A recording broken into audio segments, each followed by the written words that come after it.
ആയൂരിൽ വാഹനാപകടത്തിൽ അച്ഛനും മകനും മരിച്ചു. MC റോഡിൽ ആയൂർ പാലത്തിന് സമീപം കാർ ലോറിയിൽ ഇടിച്ചാണ് ഇരുവരും മരിച്ചത്. കുട്ടികൾ ഉൾപ്പെടെ കുടുംബത്തിലെ 3 പേർക്ക് പരിക്കേറ്റു.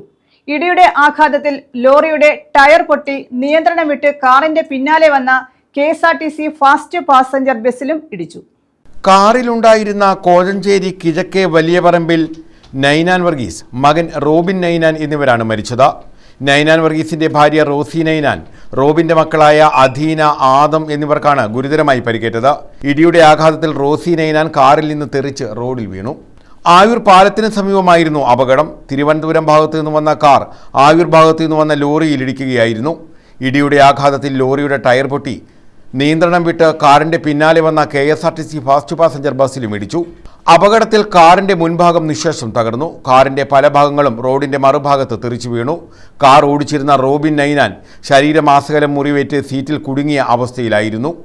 പോലീസും അഗ്നിരക്ഷാസേനയും നാട്ടുകാരും ചേർന്ന് 1 മണിക്കൂർ നീണ്ട പരിശ്രമത്തിനൊടുവിൽ കാർ വെട്ടിപ്പൊളിച്ചാണ് ഇവരെ പുറത്തെടുത്തത്. റോബിൻ സംഭവ സ്ഥലത്ത് തന്നെ മരിച്ചു.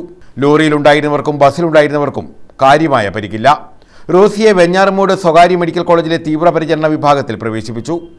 കാലൊടിഞ്ഞ അധീനയെ തിരുവനന്തപുരം ഫോർട്ട് ആശുപത്രിയിലും ആദത്തെ കൊട്ടാരക്കര താലൂക്ക് ആശുപത്രിയിലും പ്രവേശിപ്പിച്ചിട്ടുണ്ട്.